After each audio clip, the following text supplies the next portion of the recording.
Pernah ada orang hartanya itu habis karena ngobati ibunya. Terus datang ke saya, dia sumpek karena hartanya habis ngobati ibunya. Terus dia bilang, Gus saya ini sekarang sudah miskin karena ibu saya sakit dan harta saya habis untuk ngobati ibu saya. Terus tak guyoni sama saya. Kon kepen pinter apa kepen goblok? Kepen pinter Gus. Ingin pinter apa ingin goblok? Katanya ingin pinter. Kalau ingin pinter bahasanya jangan gitu. Harta kamu itu masih di akhirat karena habis untuk ngobati ibu. Bayangkan kalau habis untuk maksiat itu habis betul. Terus dia mulai syukur. Alhamdulillah Gus, harta saya habis secara heroik karena untuk mengobati apa ibu. Sudah pinter dia. Akhirnya miskin sampai sekarang ya tetap pede saja karena masih punya tabungan di akhirat.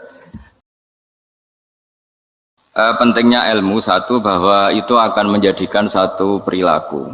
Misalnya begini ya, dulu itu kiai-kiai Jawa zaman dulu itu berpatokan karena dulu pemerintahan Hindia Belanda, seorang lagi masih pemerintahan Hindia Belanda. Itu dalil yang sering diutarakan itu sebaik-baiknya umara itu yang datang ke ulama, terus sejelek-jeleknya ulama itu yang datang ke umara. Tapi semenjak pemerintahan Indonesia dan kemudian ditandai beberapa tokoh kayak Gus Wahid putra Kiai Hasyim jadi Menteri Agama, ada Gus Wahib putra Kiai Wahab juga jadi Menteri Agama, ada Kiai Fathur Rahman keluarga Mbah Maimun, keluarga Sarang juga pernah jadi Menteri Agama. Kemudian bersamaan dengan itu dibangunlah satu pegangan ilmu. Pegangan ilmu ini penting karena ini yang mengilhami semua orang Islam, terutama ya utamanya ulamanya. Ada seorang ustadz, seorang guru ngaji yang karena melihat rata-rata penguasa itu zalim ya, datang ke Harun Ar-Rasyid. Ini perlu disemak, datang ke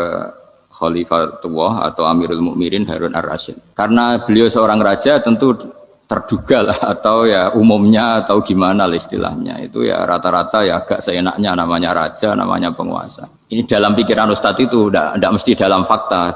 Kemudian si ustadz itu matur, ya Amirul Mukminin, inni nasihun lak famusyaddidun alaika fala tajidanna fi nafsika syai'an. Saya ini mau nasihati Anda, kemudian saya cara nasihati itu keras. Tolong jangan dimasukkan hati. Dia bilang famusyaddidun alaika. Saya nanti kalau nasihati itu keras sekali. Tolong dimaklumi karena ini penting karena Anda harus dinasihati secara keras. Tapi sebelum nasihat itu diutarakan kata Harun Ar-Rasyid karena beliau Bani Abbas dan beliau orang alim termasuk muridnya Imam Malik. Kata Harun Ar-Rasyid, uskut, kamu diam Ustaz. Inna Allaha ta'ala arsala man huwa khairun minka ila man huwa syarrun minni. Wa ma'adhalika yaqulu Allahu ta'ala faqula lahu qawlan layyinan la'allahu yatadzakkaru aw yakhsha. Jadi ini sekaligus etika dan norma ya bagi semua dai di Indonesia dan semua kita. Wahai Ustadz kamu diam. Allah Ta'ala itu ngutus orang yang lebih baik ketimbang kamu, yaitu Nabi Musa, ke orang yang lebih jelek ketimbang saya, yaitu ke Fir'aun. Itu saja harus pakai etika faqula lahu qawlan layyinan. Kamu harus ngomong yang halus. Jadi intinya ini Harun Ar-Rasyid komplain. Kamu itu kalau jadi Ustadz ngaji kira-kira gitu. Jadi betapa baiknya orang dulu memahami Quran. Jadi Quran itu dibaca, kemudian kita mungkin baca terus jadi cerita, mungkin ada yang baca jadi perilaku, ada yang baca kemudian itu mengilhami, membentuk. Nah kira-kira itulah yang membentuk kiai-kiai alim di NU, di beberapa pesantren maupun orang-orang alim di luar NU. Asal ngajinya dan bacanya seperti kita, pasti seperti itu. Karena cara berpikir tadi. Sudah, jadi akhirnya si Ustadz tadi keluar dan minta maaf, anta a'lamu minni, ternyata engkau lebih alim ketimbang saya. Jadi kalimat famusyaddidun alika, saya akan keras cara memberi nasihat, itu yang diket, yang dipotong, yang dibatalkan atau yang diralat oleh Khalifatullah Harun Ar-Rasyid. Yaitu dikatakan inna Allaha ta'ala arsala man huwa khairun minka ila man huwa syarrun minni. Yaitu Allah mengutus orang yang lebih baik ketimbang kamu, yaitu Nabi Musa, ke orang yang lebih jelek ketimbang saya, yaitu Fir'aun. Itu pun harus faqula lahu qawlan layyinan. Cara berdakwah harus dengan kata-kata yang halus, yang lembut, yang indah. Dan dengan kata-kata itu diharapkan la'allahu yatadzakkaru aw yakhsha. Semoga yang didakwai menjadi ingat. Sehingga dengan kemampuan ilmiah seperti ini menjadi pegangan bersama bahwa kita sebagai dai atau sebagai tetangga atau sebagai sama-sama warga Indonesia, bawaan kita memang harus faqula lahu qawlan layyinan la'allahu yatadzakkaru aw yakhsha. Kemudian dalam disiplin ilmu yang lain. Halus itu tidak kuat. Angin itu ya halus, tapi kalau di manage itu jadi kekuatan yang dahsyat. Begitu juga air dan sebagainya. Sehingga tidak perlu khawatir terus kalau dakwah halus itu tidak punya efek yang signifikan. Tidak juga. Allah Ta'ala itu pengelola angin. Angin itu kekuatannya dahsyat. Sehingga Nabi Sulaiman dikasih kekuatan angin dan bisa terbang kemana-mana. Kemudian sekarang jadi teknologi yang banyak memanfaatkan angin. Mulai rem, mulai apa saja.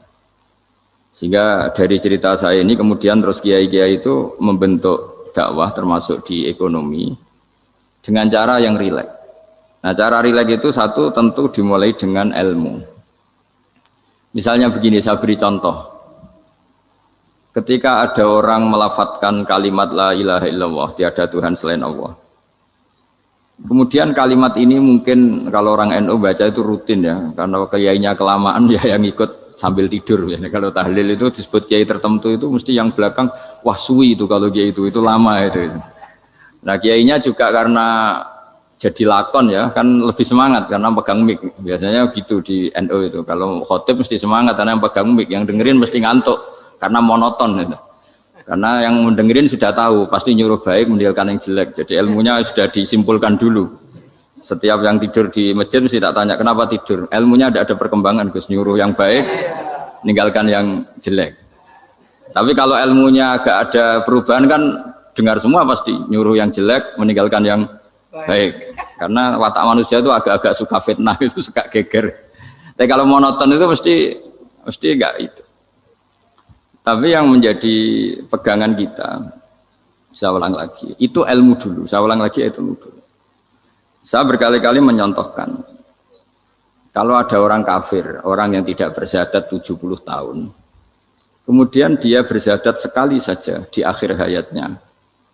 Itu kata Allah, qulil ladzina kafaru iyantahu yughfar lahum ma qad salaf. Katakan ke mereka yang kafir jika dia mau bersyahadat, itu masa lalunya diampuni semua. Sehingga kedahsyatan kalimat ini luar biasa. Orang yang kafir 70 tahun saja barokahnya la ilaha illallah ini dosanya bisa diampuni semua. Nah, kemudian karena ilmu ini tidak begitu populer atau kurang dipopulerkan atau kita sendiri kurang menghayati. Sehingga la ilaha illallah itu lebih dianalisis cara lafadz ini, pelafatannya ada sanadnya enggak ya gitu. Terus cara melafatkan bareng-bareng seperti itu ada tumpengan ini bid'ah enggak ya. Jadi pertanyaannya sudah tidak tentang keramatnya atau sakralnya atau fadilahnya la ilaha illallah tapi sudah macam-macam. Wiridan cara seperti ini ada hadisnya enggak, legal enggak, terus ada sanadnya enggak. Jadi saya mohon semohon-mohonnya untuk teman-teman yang di Al-Iman itu harus ngaji ya. Ngaji itu nanti kamu tahu cara mandang sebuah ibadah atau perilaku atau apa sajalah tahu. Karena al-ilmu yurisul ahwal, ilmu itu bisa mengilhami cara pandang. Dulu yaitu saya ulang lagi, ketika zaman Hindia Belanda, karena pemerintahnya Hindia Belanda itu ulama-ulama keras sekali, sejelek-jeleknya ulama itu yang datang ke Umarok.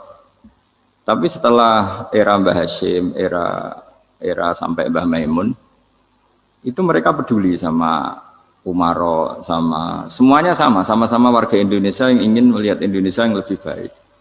Sehingga banyak ya kakak saya sendiri pernah wakil bupati, terus putra Mbah Maimun wakil gubernur. Ini teman saya Ki Hafid ya bupati. Semenjak itu terus dan itu nggak lepas dari cara pandang. Yaitu cara pandang diantaranya adalah cerita tentang Nabi Musa yang Allah tetap peduli sama Fir'aun. Sehingga tetap didakwai Nabi siapa? Musa. Dan posisi Musa datang bukan memanggil. Ya, cuma kayak sampai sekarang tuh belum pernah ke kantor bupatinya Pak Hafid. Karena kadang-kadang orang terus curiga mengajukan proposal jadi agak repot. Ketemu bupati itu sialnya kiai kan mesti pikirannya orang bupati ini nyangoni, kiai ini disangoni itu. Itu terus kayak kita fakir miskin itu. Jadi makanya saya itu belum pernah datang. Tapi alhamdulillah karena beliau berambisi menjadi wa khairul umara mayatuna babal ulama. Jadi datang tapi sangat ambisius ingin mengalahkan ulama karena dia kalau datang statusnya lebih tinggi. Ya tidak apa-apa ini tawaduk tapi niatnya agak begitu tawaduk.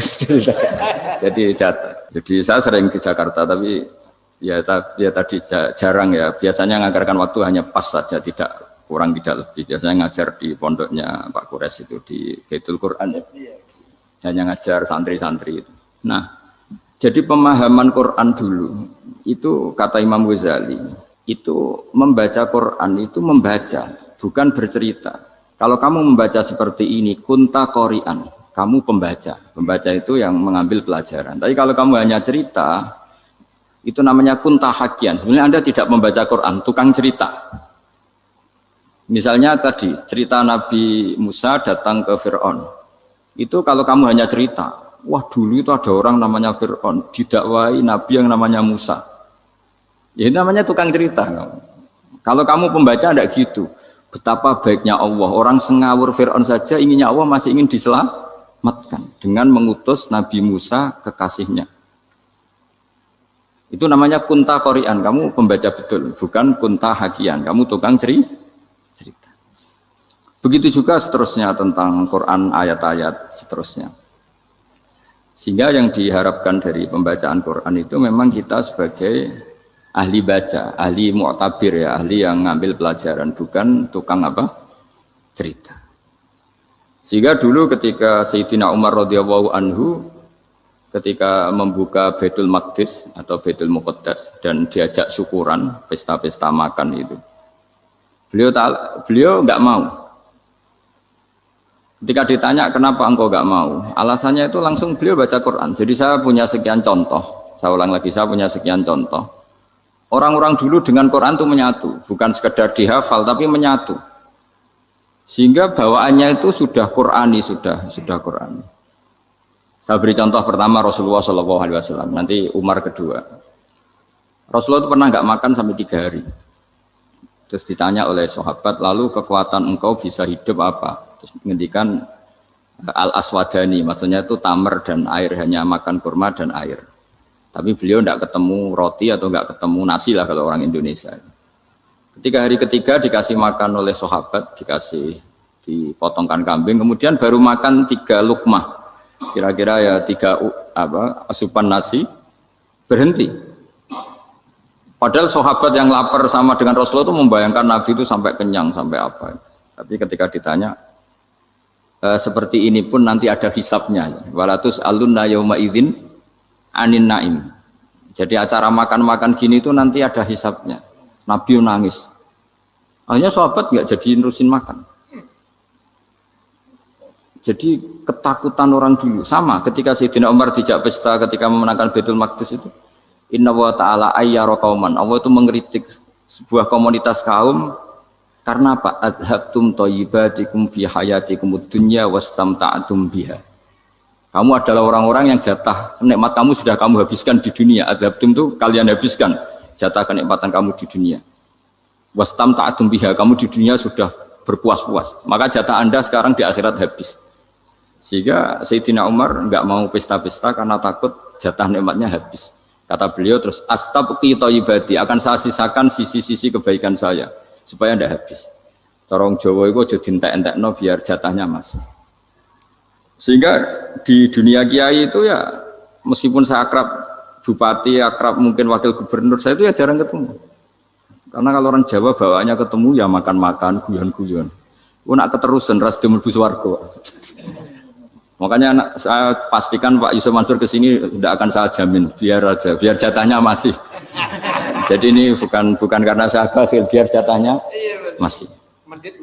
Ya, jadi itu ilmunya kiai. Nah, efek dari ilmu ini dahsyat. Kalau Anda berpikir tentang nasib Anda di akhirat, nanti bawaannya juga tidak akan mudah menyalahkan orang lain, tidak akan menghakimi orang lain karena sibuk dengan dirinya sendiri, tapi tidak dengan makna egois, tapi makna orang baik itu siapa? Orang yang sibuk dengan aib pada dirinya, dengan kekurangan pada dirinya, saking sibuknya mikir aibnya sendiri, tidak sempat mengoreksi aibnya orang lain. Itu awal ilmu. Ilmu itu tidak dimulai dari larangan. Kalau larangan karuan, tidak termasuk ahli surga orang yang suka mengadu domba, tidak termasuk orang baik yang cari kesalahan orang lain. Itu namanya pelarangan. Tapi ilmu itu di atas nahi, di atas pelarangan itu. Kamu punya kesadaran bahwa kamu itu yang penting selamat dulu, jangan memikirkan orang lain. Dengan makna bukan egois, tapi dengan makna supaya tidak menyalahkan apa orang lain. Nah saya termasuk ya boleh dikatakan kiai lah, yang paling fanatik bahwa semuanya itu harus dimulai dari ilmu. Ya saya ulang lagi, dimulai dari ilmu. Nah dari sini kemudian saya berharap Indonesia menjadi damai, menjadi baik. Itu bukan karena kita baik-baik banget ya, tidak mungkin kita ada nabi, tapi karena sudah sibuk dengan memikirkan kesalahan diri sendiri. Sehingga misalnya kita baca Quran, Rabbana dzalamna anfusana, lalu kita langsung ingat betapa hubungan kita dengan Allah itu harus ikrar dulu, merasa zalim dulu, merasa salah dulu. Nah kalau semua orang merasa salah di depan Allah itu mesti bawaannya enggak mudah menyalahkan orang lain, karena kita bilang Rabbana dzalamna anfusana. Nah itulah ilmu-ilmu yang mungkin banyak pembaca Quran tapi hanya baca, atau kalau baca ini tok disebut al-haqi, ahli cerita. Yang dibutuhkan tuh al-qari, pembaca kemudian mu'tabir, kemudian mau beriktibar. Seperti yang dilakukan tadi Harun ar-Rasyid tadi. Inna wa ta'ala arsala man huwa khairun minka ila man huwa syarrun minni. Wa ma'adzalika yaqulu wa ta'ala faqula lahu qaulal lain. Ini kamu tidak usah memaksakan musyaddid keras sama saya, karena Allah Ta'ala telah mengutus orang lebih baik ketimbang kamu, yaitu Nabi Musa, ke orang yang lebih jelek ketimbang saya, yaitu Fir'aun. Itu saja harus beretika. Faqula lahu qawlan layyinan la'allahu yatadzakkaru aw yakhsha.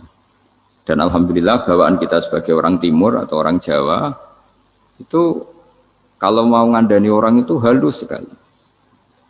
Di antara bentuk kehalusan kata-kata diceritakan di ayat lain ketika Nabi Musa ketemu Fir'aun. Dawuhnya begini, fakul apa itu yang di juz 30 yang juz di juz 30 ini yang bagian dari, kan tadi hanya fakul lahu qaulal layyinan. Lahu qaulal layyinan itu bentuknya apa? Ya, bentuknya apa? Itu Nabi Musa disuruh ngendikan sama Fir'aun, apakah kamu mau saya nasihati? Fakul halaka ila antazakka. Halaka itu pilihan, hal itu istifham, laka itu otoritatif. Jadi betapa santonya kalimat itu, fakul halaka ila antazakka. Jadi kalau dimaknani model Pak Hafid, model saya ngaji di sarang itu, halaka onoto iku kedue siro, berhak bagi kamu, berhak bagi anda, apakah Anda berhak loh mendapat nasihat supaya Anda jadi orang yang lebih baik. Halaka ila antazakka. Jadi tidak kalimat perintah, tapi kalimat pilihan. Apa engkau mau saya beri nasihat? Wahdiyaka ila rabbika fatakhsha. Dan saya beritahu kamu tentang Tuhan dan kemudian kamu menjadi orang yang baik, fatakhsha, orang yang punya khasyah, punya. Jadi kayak apa kalimatnya itu? Napa jenengan kersa? Itu kalau orang Jogja, orang-orang daerah-daerah yang berada nyugui tamu itu kan, ayo makan-makan, itu kan kayak tamunya itu kelaparan. Masa Pak Yusuf Mansur kelaparan? Tidak mungkin kan. Masa Ustadz terkenal kelaparan kan tidak mungkin itu. Monggo, nopo jenengan ngersakno. Karena bisa saja tamunya itu tidak kerso, mungkin karena darah tinggi, mungkin karena takut dianggap fakir miskin, macam-macam kan orang tidak. Itu kalimatnya itu halaka ila antazakka. Kayak apa indahnya dakwah. Halaka ila antazakka, itu ada kata laka itu ya terserah jenengan mau enggak. Wa ahdiyaka ila rabbika fatakhsha. Nah, itu yang disebut membaca. Kunta qari'an la hakian. Anda benar-benar membaca Quran, bukan sekadar penceri. Nah, kemudian ini yang terakhir saya juga baru, sebenarnya saya itu enggak pernah bilang sanggup itu, tapi Pak Ustadz Zakaria itu GR terus. Sampai tadi pagi itu saya belum tahu kalau ada acara ini. Ya karena saya kiai, jadi kalau kiai itu kan ingatnya sama Allah saja. Kalau sama manusia itu rontok-rontok lali gitu. Itu bukan memaksa, ya memang lupa. Sejauh mana sih pentingnya manusia kan tidak penting cara ilmu tasawuf itu. Tapi karena ini titipan Rasulullah SAW terus menjadi penting kan. Dititipi umat gak jenengan itu yang ya sudah ngaji ngatur kiai ribet itu. Kiai ini biasa ngaji kan, kiainya yang ngatur, santri ini enggak. Pak Yai ngaji tanggal ini jam ini, itu kan mengabaikan semua aktivitas kiai. Padahal jam ini mungkin saya punya jam, mungkin jalan-jalan atau ngaji atau mutolaah atau munajat. Gara-gara Pak Zakaria ini kan terus Mas Tamam ini yang provokasi. harus ngaji di jam ini, tema ini. Saya itu kalau ngaji ditentukan tema itu, ini memang saya agak keras di bab ini. Itu kayak ibarat gini loh. Saya ini dokter, kemudian ada orang yang sakitnya itu jantung, terus bilang ke saya, Pak dokter sembuhkan kukul saya. Wong penyakit ekstrimnya itu jantung, kok bila disembuhkan apa? Kukul. Kan nggak penting, sembuh tidak sembuh, kukul itu kan nggak penting. Jerawat itu. Kiai itu tahu kesalahan paling fatal manusia itu akidah. Tapi kadang-kadang mintanya ilmu yang tidak akidah, yang nggak penting. Jadi kadang-kadang kiai itu ya digurui betul kalau di Indonesia. Misalnya ini tidak nyindir loh, memang marah betul kalau di bab-bab seperti ini. Tapi ini biar jadi ilmu masif, ilmu yang general. Saya ulang lagi ya, Anda jadi dokter, tahu pasien Anda ini penyakit jantung kronis atau sudah fatal lah sudah. Terus orang itu bilang, Pak Yai, itu Pak dokter, tolong obati kulit saya supaya tidak jerawatan. Kamu bilang ini orang aneh enggak? Aneh kan? Nah, kiai juga gitu. Saya sering itu ada orang mau haji gitu, Gus doain saya jadi haji mabrur. Pernah belajar haji Pak? Dereng. Mungkin enggak orang belum belajar nyupir terus kemudian minta didoain, Gus saya mau nyupir doain selamat. Nyupir aja enggak bisa kok minta doa selamat. Harusnya urutannya kan belajar dulu baru minta doa. Tapi kali ini aliman bener ngajaknya akidah dulu, ahli sunnah kan. Nah itu bener karena akidah itu hal yang prinsip memang harus. Kalau kebetulan nggak bener taruh visi betul. Untungnya kok temanya bener. Jadi saya mohon ke seluruh orang-orang yang mau ngaji ke kiai itu tema itu biar yang milih kiai supaya tahu prioritas yang harus benahin. Jangan tema yang kita yang milih, jangan-jangan tema yang kita pilih itu tidak mendesak atau tidak penting. Ini bukan apa-apa, ini saking ingin baik saya ya, keinginan baik saya supaya dulu zaman sahabat ya gitu. Kalau ada pertanyaan salah sama Nabi dibenerin, cuma Nabi terlalu bijak, cara benerin tuh enak. Kalau saya karena tidak Nabi saja ya agak-agak kasar kan, kalau tidak Nabi tidak wajib bener terus, yang wajib bener terus itu Nabi. Saya beri contoh ya. Nabi itu ngendikan tentang kiamat, kiamat itu dahsyat, mengerikan gini-gini. Kalau pikirannya orang kampung itu begini, Nabi ini aneh.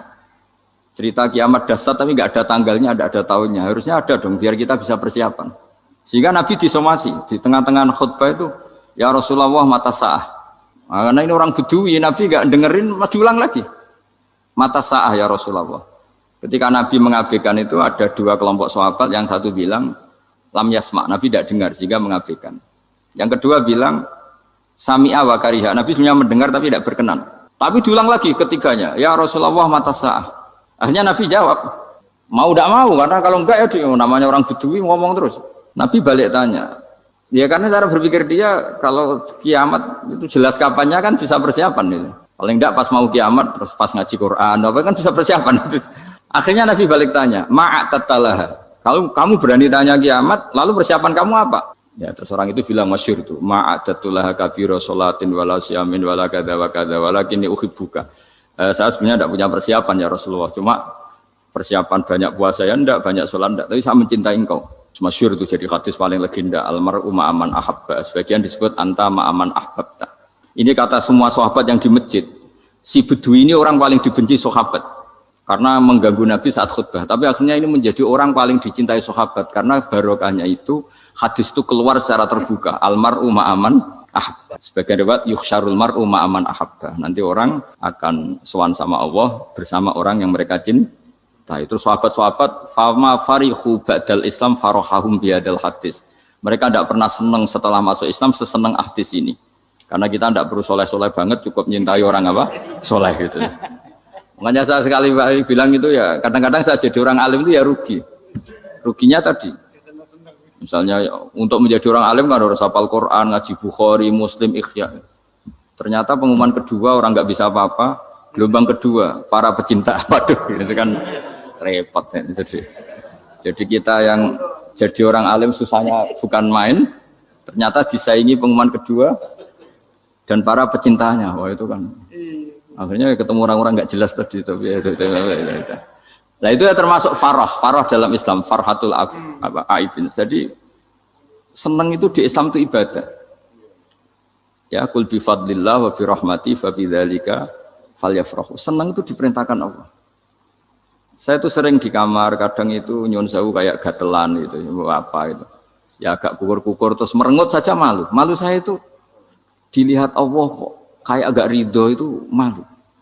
Ya kayak tadi lah, kamu dikasih rumah gratis, Kemudian pas yang ngasih datang, kamu kelihatan cemberut, itu yang ngasih kan mangkel. Jadi dikasih gratis masih cemberut. Sama hubungan kita dengan Allah itu semuanya dikasih gratis. Makanya tabassum, senyum itu ibadah. Kita yang nekuni ilmu hadis. Betapa hebatnya Nabi ngendikan, kalau kamu tidak bisa ibadah yang berat-berat, cukup ibadah senyum. Kadang ngendikan tol qati wajhin, kamu cukup berwajah yang indah, yang menyenangkan. Tabassum, senyum. Kalau kamu tidak bisa membalas jasanya orang yang ngasih, minimal kamu senyum, minimal kamu kelihatan seneng. Gitu. Makanya seneng itu sudah ibadah. Dan sekarang orang untuk seneng aja susah.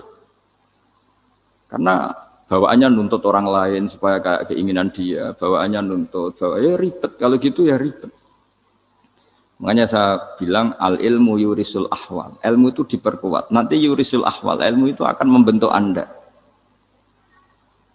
Dulu beberapa raja itu ya mau luhur karena jadi raja. Punya apa saja, tapi punya penasihat ulama itu ya nasihat itu sederhana.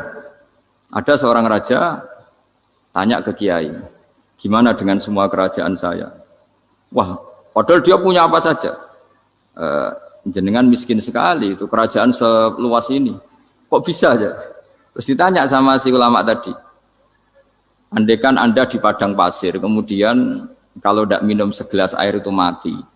Apakah Anda akan membeli segelas air ini dengan semua kerajaan Anda? Oh iya, pasti apapun saya lakukan untuk mendapat satu gelas air. Terus la tafrah bimulkin la yusawi syarbatamain. Kamu jangan bangga dengan kerajaan yang nilainya itu enggak sebanding dengan segelas apa? Air. Akhirnya raja itu mikir, saya tidak jadi raja bisa hidup. Tapi kalau enggak minum air, mati. Berarti penting satu gelas air. Akhirnya lama-kelamaan ini nganggap kerajaan itu biasa, ternyata nggak sepenting segelas air. Ya seperti kita lah, misalnya orang nggak punya alpat itu tidak malu, tapi kalau nggak punya celana itu malu. Kamu mau punya alpat tapi nggak punya celana? Kan nggak mau. Yaitu ilmu itu yurisul ahwal, ilmu akan melahirkan satu perilaku. Jadi kalau ilmu Anda mantap, pasti syukurnya juga mantap. Gitu. Ya makanya saya termasuk kiai yang selalu mendorong pentingnya ilmu. Bahkan kata Sufyan Ats-Tsauri ngendikan saking pentingnya ilmu ada kata fa'lam annahu la ilaha illallah, dimulai kata fa'lam. Dan saking pentingnya ilmu itu setiap nabi itu status permanennya itu hanya satu, mengajar. Rabbana wab'ats fihim rasulam minhum yatlu 'alaihim ayatik, membacakan ayat-ayat Allah sampai wa yu'allimuhumul kitab, mengajarkan kitab wal hikmah. Bahkan Allah sendiri wasofa dzatahul aliyah bi annahu al-muallim. Yaitu Allah ngendikan Ar-Rahmanu 'allamal Qur'an. Jadi betapa hebatnya pengajar. Allah sendiri mensifati dirinya itu Ar-Rahmanu 'allamal Qur'an. Allah itu Maha Rahman yang mengajarkan Quran. Di surat Iqra juga disebutkan Iqra wa rabbukal akram alladzi 'allama bil qalam. Jadi Allah mensifati dirinya sebagai pengajar. Kayak apa pentingnya mengajar? Karena al-ilmu yurisul ahwal. Ilmu ini melahirkan satu sikap. Pernah ada orang hartanya itu habis karena ngobati ibunya. Terus datang ke saya, dia sumpek karena hartanya habis ngobati ibunya. Terus dia bilang, Gus saya ini sekarang sudah miskin karena ibu saya sakit dan harta saya habis untuk ngobati ibu saya. Terus tak guyoni sama saya. Kon kepen pinter apa kepen goblok? Kepen pinter Gus. Ingin pinter apa ingin goblok? Katanya ingin pinter. Kalau ingin pinter bahasanya jangan gitu. Harta kamu itu masih di akhirat karena habis untuk ngobati ibu. Bayangkan kalau habis untuk maksiat itu habis betul. Terus dia mulai syukur. Alhamdulillah Gus. Harta saya habis secara heroik karena untuk mengobati apa ibu. Sudah pinter dia. Akhirnya miskin sampai sekarang ya tetap pede saja karena masih punya tabungan di akhirat. Dan itu saya terinspirasi oleh ilmu juga. Jadi dulu Sayyidah Aisyah itu pernah nyimpan sepotong daging kambing, disimpan untuk dimakan beliau, karena beliau mau iftar ya, mau buka atau apa. Singkat cerita, karena bawaan keluarga Nabi itu sakhok, ada orang minta dikasihkan. Suatu saat akhirnya kan habis, terus Nabi tanya, yang daging tadi di mana? Habis. Terus Nabi cara menjelaskan itu indah sekali. Harta kamu itu baju yang kamu pakai nanti ya rusak, yang kamu makan nanti ya ke WC. Wa tasaddaqta fa abqaita. Memang di semua riwayat itu pakai dhamir mukhatab mudzakkar, meskipun asal usul riwayat itu untuk Sayyidah Aisyah karena untuk umum. yang kamu sodakohkan tuh yang masih. Kamu jangan bilang kamu sodakohkan tuh yang habis. Yang kamu sodakohkan tuh yang masih. Misalnya saya punya uang 1 miliar misalnya. Terus pernah tak sodakohkan ke fakir miskin atau ke kiai atau ke pondok 100 juta. Itu yang mesti masih. Karena kadung di luar kekuasaan kita. Kadung lillahi ta'ala. Justru yang masih itu yang potensi nanti untuk hal-hal yang kurang positif. Semenjak itu orang sodakoh itu begitu entengnya. Karena itu yang masih. Ya tapi tentu sarannya yang tepat ya. Saya sekarang sering kampanye sedekah tepat. Karena misalnya sering saya itu didatangi orang kaya. Gus saya ini punya uang banyak, ingin punya masjid biar dipakai orang Jumatan. Terus saya bilang, kamu ingin jadi orang baik betul apa baik versi Anda? Baik betul Gus. Tak ajarin mau, gak tersinggung. Mau Gus. Kalau Anda bikin masjid di kampung Anda, masjid terbaik di dunia sekalipun, yang bingung saya ahli fikih.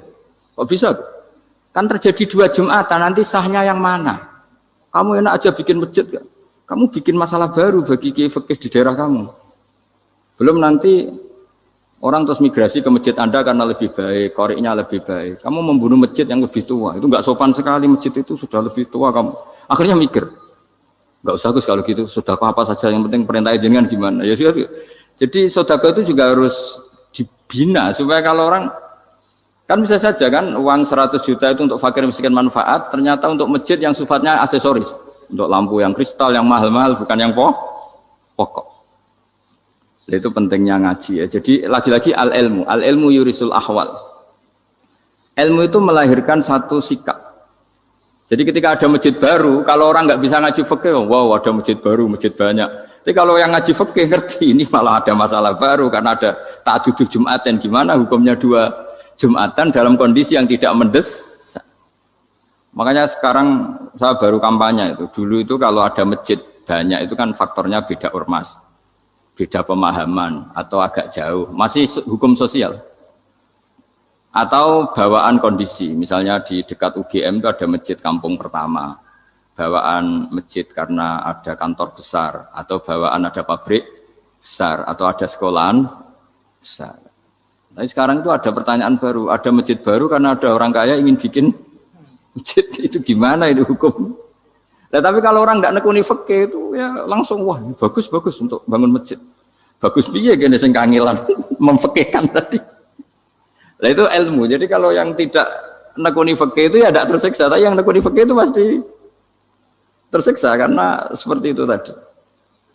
Ya jadi saya mohon di antara cara kita dakwah secara damai itu dimulai dari Robbana Zolamna Anfusana. Itu dipakai Nabi, di redaksinya diganti dengan makna supaya kita per individu matur Allah apa ini zolam tu nafsi zulman kabiron katsiron. Nah bawaannya orang mengaku dolim, mengaku salah itu kan sudah tidak sempat mikir salahnya orang apa lain. Dan dari sini kemudian dia jadi orang yang tawadhu, yang ubudiyah, yang macam-macam.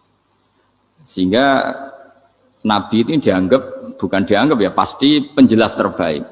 Terus Allah meredaksikan wa ma tuqaddimu li anfusikum min khairin tajiduhu indallah. Apa saja kebaikan yang kamu sudah berikan untuk Allah sampai akhirat itu ya pasti kamu temukan di akhirat. Terus yang terakhir saya beri contoh orang peminta-minta sa'il. Itu Sayyid Ali Zainal Abidin kalau ada orang minta-minta terus dikasih, misalnya dikasih ya 100.000 atau 50.000 atau 10.000 sesuai kemampuan yang memberi, itu marhaban biman hamala zadi ilal akhirah. Saya terima kasih ya, gara-gara kamu minta uang saya jelas sudah sampai akhirat. Coba kalau di rumah bisa saja untuk hal yang tidak positif. Jadi bawaannya itu cara pandang itu rubah. Jadi sebenarnya kalau kita ngasih uang di masjid, ngasih kiai atau ngasih fakir miskin, ya uang itu yang masih, bukan yang habis. Yaitu watasodak kata fa'abqaita, yang kamu berikan tuh hakikatnya yang masih. Karena sudah ada kamu otak-atik lagi, makanya disebut wakaf. Sebenarnya wakaf itu dulu secara makna lughat, saya ulangi secara lughat, maknanya itu sudah berhenti. Wakafun maknanya berhenti. Nah sedekah itu dari kata sedekah maknanya benar. Orang yang sering sedekah berarti imannya benar. Orang yang uang sudah diberikan berarti dia sudah terputus, wakaf berhenti dari hubungannya dengan dia. Sudah dikasihkan berarti selesai. Sehingga wakaf dan sedekah itu sebenarnya maknanya saling melengkapi. Kemudian orang-orang fikih karena ada disiplin ilmu tertentu, wakaf itu untuk sedekah yang permanen, yang abadi, kemudian sedekah untuk infak. Tapi itu kan hanya istilah-istilah dalam disiplin ilmu. Sebetulnya kalau pakai ilmu yang umum, sedekah ya bisa disebut wakaf, wakaf ya bisa disebut apa? Sedekah. Karena maknanya sedekah itu wakaf. Wakaf itu apa? Qat'u raqabatil malik an hadal mal atau an mali. Hubungan pemilik harta ini terputus dari harta itu. Jadi misalnya saya sudah wakaf tanah ini ke masjid, sudah diterima. Buat saya kepikiran gadekan atau menjual sudah tidak bisa, sudah berhenti di situ saja hubungan saya dengan kepemilikan harta itu. Makanya disebut apa? Wakaf. Dan kalau saya wakaf berarti menunjukkan kebenaran iman saya karena sudah menafkahkan sebagian harta untuk Allah Ta'ala. Disebut sodik, sodak. Makanya bahasa Arab itu gampang ya, kalau sodalqoh, sodaqoh. Orang kalau bayar mahar disebut sodak karena menunjukkan cintanya. Teman yang setia disebut sodik karena ya benar dalam berteman. Abu Bakar disebut as-siddiq karena sangat membenarkan kanjeng Nabi dan seterusnya dan seterusnya. Assalamualaikum warahmatullahi wabarakatuh.